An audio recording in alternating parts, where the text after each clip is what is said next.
안녕하세요. 경제 읽어주는 남자 김광석입니다. 반갑습니다. 제가 가장 쉬운 경제지표 이해하기라는 주제로 이번 주 경제 읽어주는 남자를 시작해 보려고 합니다. 이 경제지표 정말 모르면 당할 수 있다. 5가지 경제지표를 여러분께 정말 알기 쉽게 설명드려 보려고 합니다. 특히 많은 분들이 생각하고 계신 물가는 물가대로 치솟고 그리고 고용은 고용대로 악화되는 이른바 스태그플레이션 오는 거 아닌가. 스태그플레이션은 아닐지라도 미니 스태그플레이션이라고 할 만큼 고용도 일정 부분 악화되고 물가도 물가대로 치솟는 이런 국면이 지속되고 있으리만큼 이 미니 스태그플레이션 현상 속에서 나는 이 지표를 어떻게 읽고 그리고 그것에 맞게 자본시장의 행방이 전개되니까 대응할 수 있지 않겠습니까? 제가 여러분들께도 여러 차례 말씀드리고 있지만 아는 만큼 보인다. 혹은 경제를 모르고 투자하는 일은 눈을 감고 운전하는 것과 같다. 매년 경제전망서에 그 문장을 남기고 있죠. 역시 26년 경제전망서에도 그 문장을 남겼습니다. 경제를 모르고 투자하는 일은 눈을 감고 운전하는 것과 같다. 근데 경제를 왜 모를까요? 경제가 왜 어려울까요? 같은 뉴스를 보고 같은 방송을 보고 같은 책을 읽는데 왜 나는 그게 어렵게 느껴질까요? 그 이유 한 가지는 그 경제 지표가 내 것이 아니기 때문입니다. 그 경제 지표를 정확하게 해석하는 능력이 좀 떨어지기 때문에 저도 예를 들어서 의학 전문 드라마 같은 거 볼 때 의학 용어를 잘 몰라요. 그러니까 내 것으로 만들 수가 없어요. 그죠? 또 영어가 어두운 사람 입장에서 CNN 방송에서 1시간 동안 정말 주옥과 같은 메시지를 던지지만 그 내 것이 될 수 있나요? 역시 이 경제 용어, 언어가 장착이 돼야 된다. 기초가 있어야 된다. 아마도 그 기초가 있어야 26년 경제전망서가 잘 읽힐 수 있겠다라는 관점에서 오늘 지표 이야기, 정말 생 기초 경제지표 들어가도록 하겠습니다. 앞서 말씀드렸던 것처럼 이 스태그플레이션 현상 속에서는 중앙은행으로서도 금리를 인하하는 게 맞아? 아니면 동결하는 게 맞아? 결정하기가 굉장히 어렵습니다. 이 스태그플레이션 하면 리세션과 인플레이션의 합성어라고 볼 수 있을 것 같은데요. 스태그플레이션이라는 것은 리세션이라는 현상, 경기 둔화라는 현상도 같이 맞물리면서 물가는 물가대로 치솟는 현상 아니겠습니까? 통상 리세션이 찾아오면 인플레이션은 안 와요. 통상 인플레이션이 찾아온다는 얘기는 그만큼 수요가 많이 일어나고 있다는 뜻이니까 리세션은 또 아닌 것이 되는데 이 두 가지가 같이 마치 끝판왕처럼 변신 로봇처럼 합체돼 가지고 나타나는 게 스태그플레이션이고 그만큼 대응하기가 어렵거든요. 자, 이 미니 스태그플레이션 현상이 지속되는 상황에서 지표를 바로 읽고 어떻게 그것이 자본시장에 영향을 미치는지 가늠하기 위해서 한번 지표 정리를 하나하나 들어가도록 하겠습니다. 일단 기본적으로 스태그플레이션 하면 GDP, 경제성장률은 둔화되는 현상이에요. 그럼 경제성장률이 둔화된다는 얘기는 말 그대로 실업자는 늘어나는, 그러니까 고용 충격이 있는 고용노동시장이 냉각되는 국면인 거예요. 역시 그러다 보면 수요가 줄어들어요. 수요가 줄어들으니까 당연히 물가 상승률은 떨어지기 마련인데 이런 게 소위 경기 둔화 국면에 나타나는 현상인데 그것과는 별개로 물가 상승률은 야기돼요. 다른 요인 때문에. 예를 들어서 공급이 제약된다든가 혹은 유동성을 공급한다든가 그러면 인플레이션 요인이 또 돼요. 그래서 맞물리는 게 바로 스태그플레이션이다라고 정리를 한다면 이 스태그플레이션 현상을 만들어 나가는 각종 지표들에 대해서 제가 하나하나 설명드리도록 하겠습니다. 예를 들면 PPI, 생산자 물가 상승률이 전월보다 떨어진다.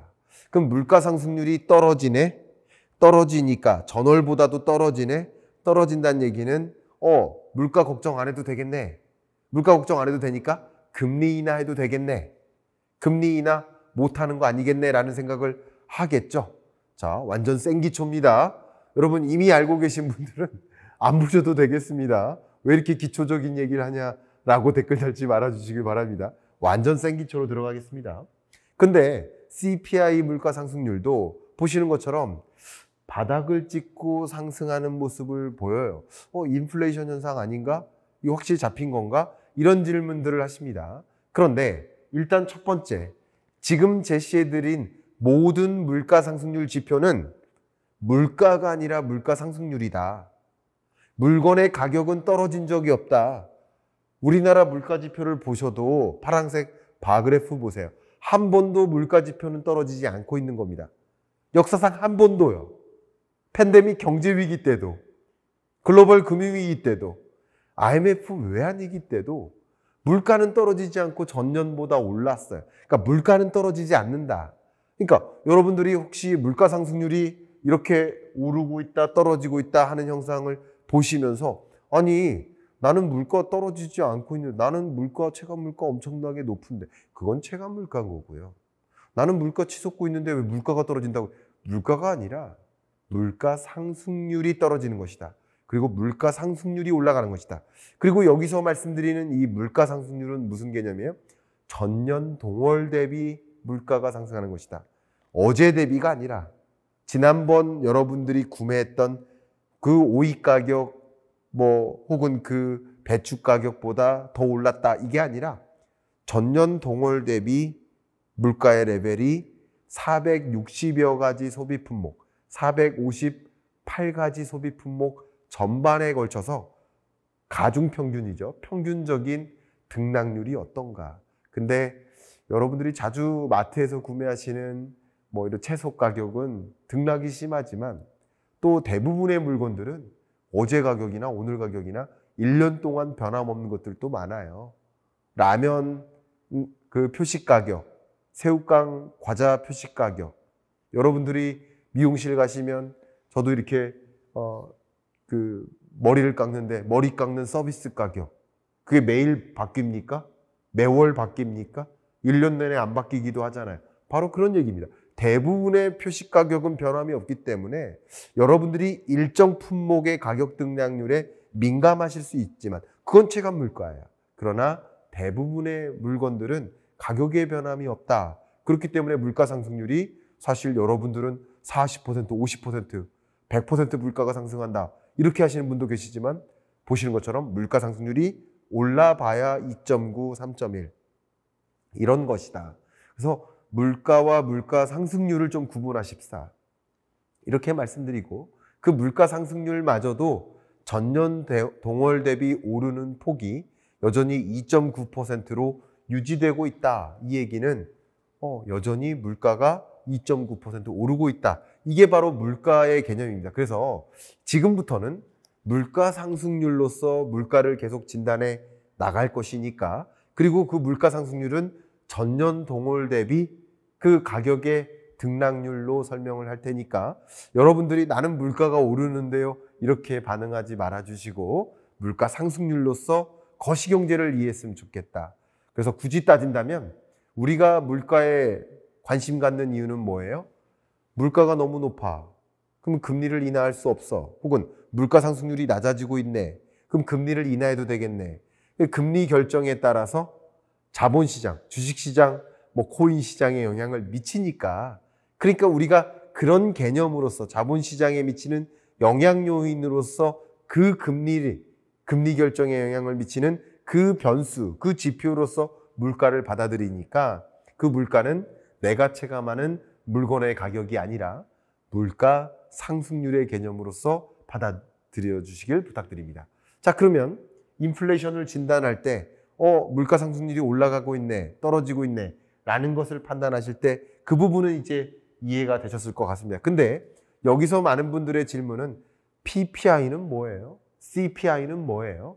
자, PPI는 앞에 제시되어 있는 그 문자처럼 프로듀서, 그러니까 생산자의 가격입니다. 생산자가 도소매 유통시장에 납품하는 가격이다. 소비자가 구매하는 가격이 아니라 도소매 시장에 공급되는 가격이다. 이렇게 생각하시면 좋아요. 예를 들면 수입하는 수입품의 가격이 있죠. 제조사에 제조된 물건의 가격이 있죠. 그리고 역시 물류업체들이 공급하는 뭐 각종 재화 가격이 있죠. 그 가격이 바로 생산자 물가다.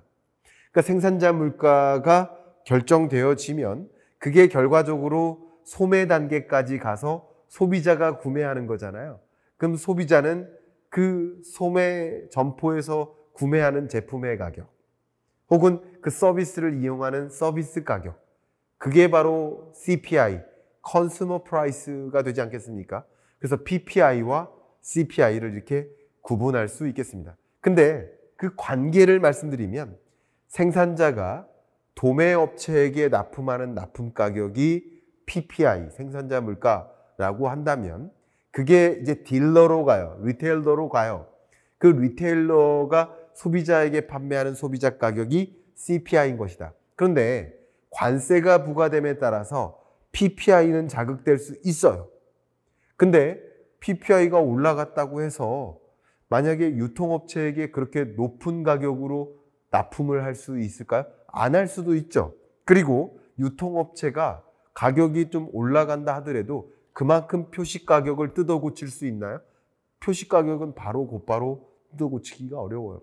그러니까 다시 말하면 관세를 납입해야 될 수입업체가 관세를 부과받았다고 그 부담을 바로 유통업체나 뭐 이렇게 전가시킬 수 있느냐, 그리고 그 유통업체는 소비자에게 전가시킬 수 있느냐, 그렇진 않은 겁니다. 그래서 관세가 물가에 미치는 영향이 제한적일 수도 있고 그 영향 요인이 뒤늦게 발생할 수 있다라는 부분도 여러분 이해해 주시면 좋겠습니다. 이 지표를 올바로 이해하시면 그렇게 도움이 됩니다. 또 PPI가 상승한다 그러면 통상적으로 약 2개월 후에 소비자 물가에 반영되는 경향이 있습니다. 그 간극이 있어요.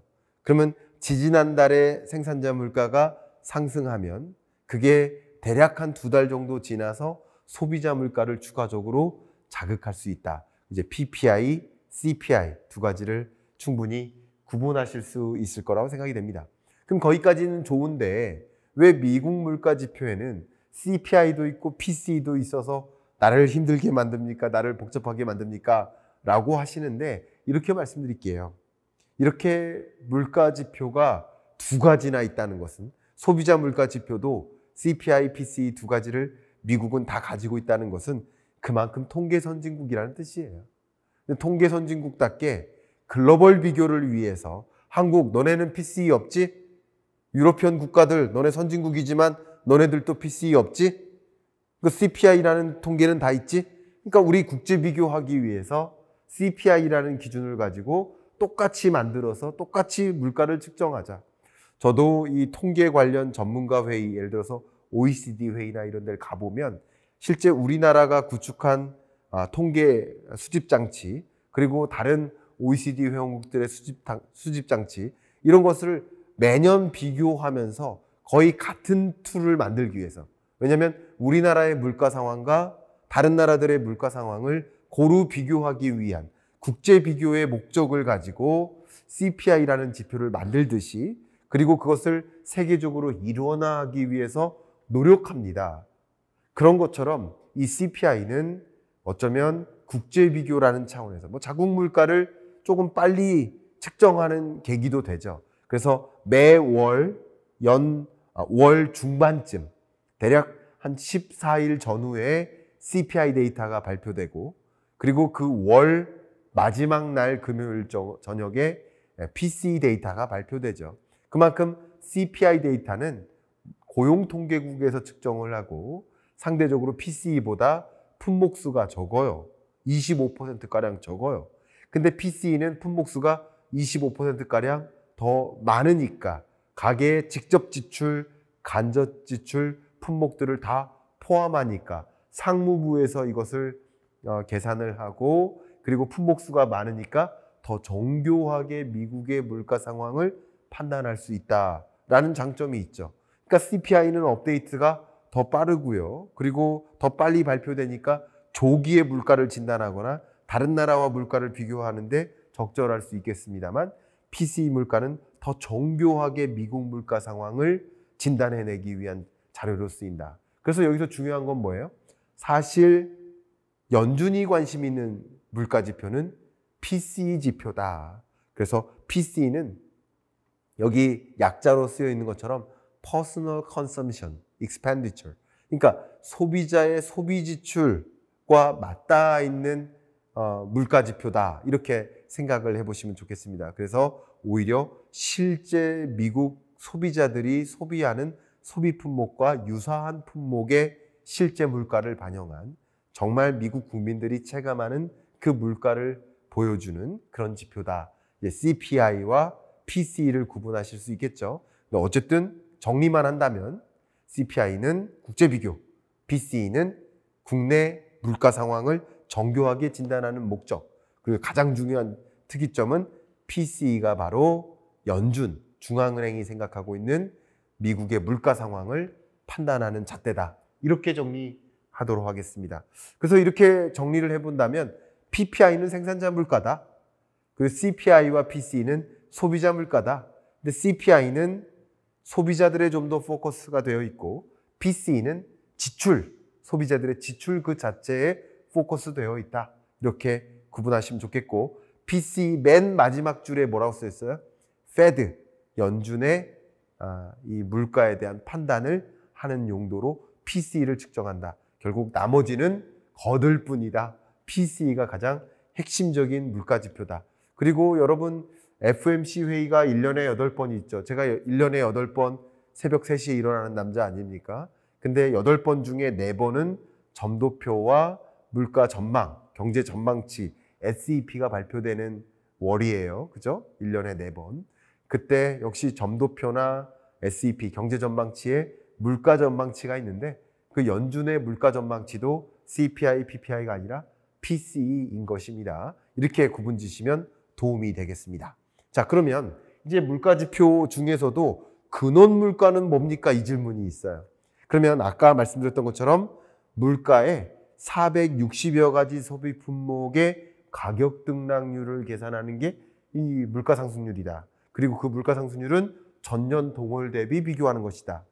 그래서 그 물가 상승률 지표는 MOM, 전월 대비 상승하는 거, 그리고 YOY, 전년 동월 대비 상승하는 거, 둘 다 확인할 수 있겠다. 이렇게 보시고요. 저는 기본적으로 YOY, 연간 기준으로 비교하는 것을 더 많이 확인하고 있습니다. 근데 여기서 중요한 거, 앞에 말씀드렸던 것처럼 460여 가지 전체 소비 품목의 가격 등락률을 확인하는 게 헤드라인 PPI, 헤드라인 CPI, 헤드라인 PCE라고 이름을 하는데, 그 중에 근원 PPI, 근원 CPI, 근원 PCE가 있어요. 근원은 뭐냐?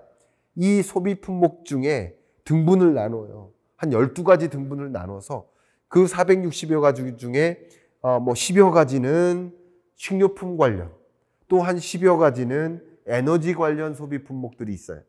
그렇게 식료품과 에너지 가격 같은 경우는, 특히 식료품 중에 여러분 신선식품 있잖아요. 그러니까 추석 연휴 때라든가 그러면 성수품 준비로 가격이 급등하죠.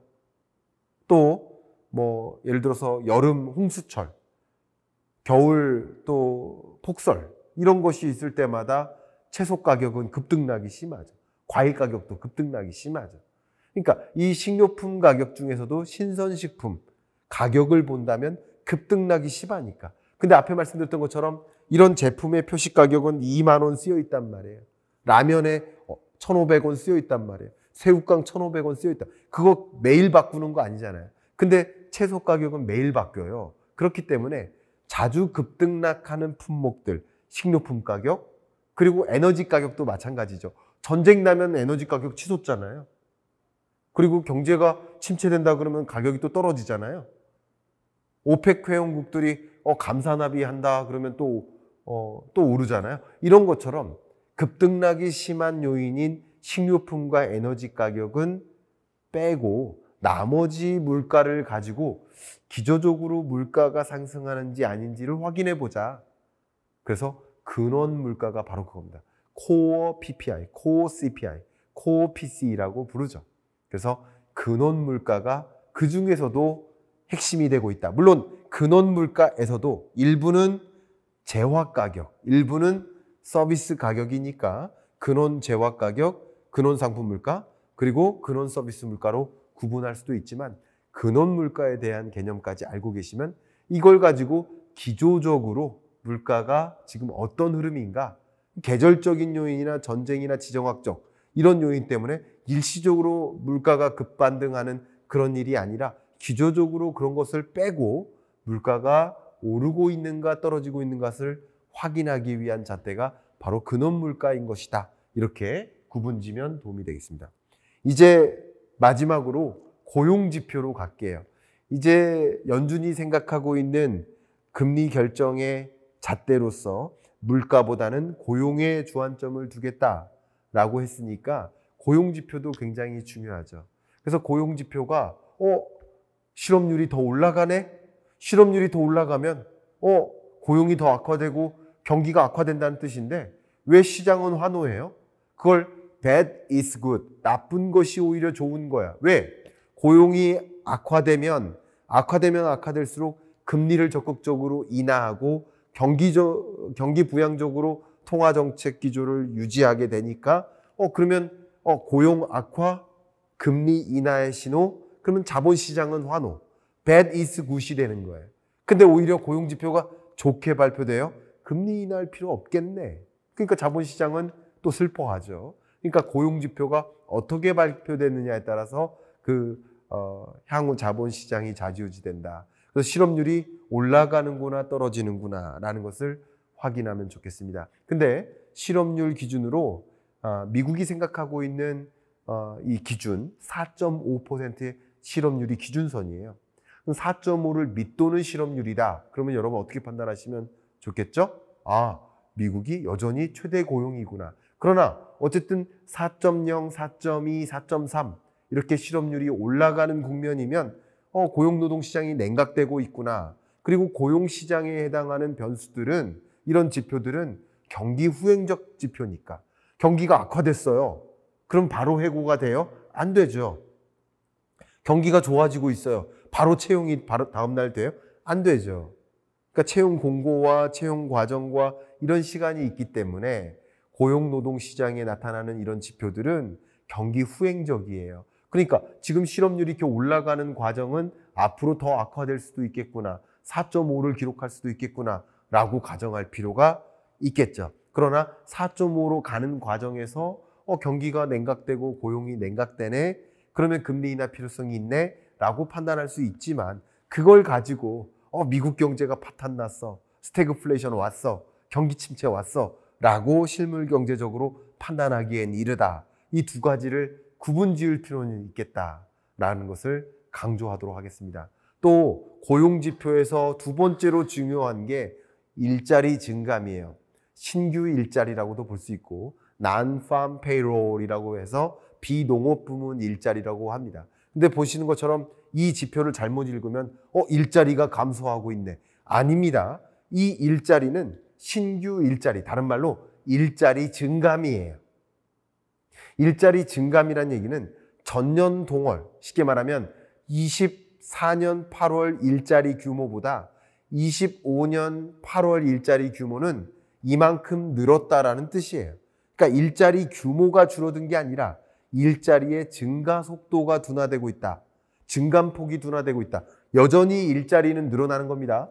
앞에 말씀드렸던 물가 상승률도 여전히 물가는 오르고 있어요. 그러나 물가 상승률이 둔화되고 있다는 얘기는 물가 상승 속도가 둔화된다라는 뜻이죠. 여전히 이 물가 상승률도 미국이 생각하고 있는 가장 적정 물가, 최적의 물가, 그걸 2%라고 두고 있는 것처럼 적정하게 일자리가 증가하는 그 수준을 기대한다라고 해서 예를 들어서 어느 정도 증가하면 괜찮은데 그 증가 속도를 밑돌고 있네. 그러면 고용노동시장이 악화되고 있다고 표현할 수 있죠. 그러니까 이렇게 보시는 것처럼 일자리 증가 속도가 둔화되고 있네. 그러면 고용노동시장이 악화되고 있네. 실업률이 상승하고 있네. 실업률이 상승한다는 얘기는 고용노동시장이 냉각되고 악화되고 있네. 이렇게 해석하실 수는 있겠다라고 말씀드립니다. 그러나 다시 한번 강조한다면 이 실업률을 기준으로 봤을 때 팬데믹 경제 위기 때 미국 실업률이 10%를 초과했었어요. 근데 지금 미국 실업률이 4.5%가 안 되잖아요. 여전히 완전 고용에 해당된다라는 라는 것을 좀 강조해 드리고요. 실업률이 올라감에 따라서 시장은 굉장히 과민 반응할 수 있어요. 와, 스태그플레이션 오는 거 아니야?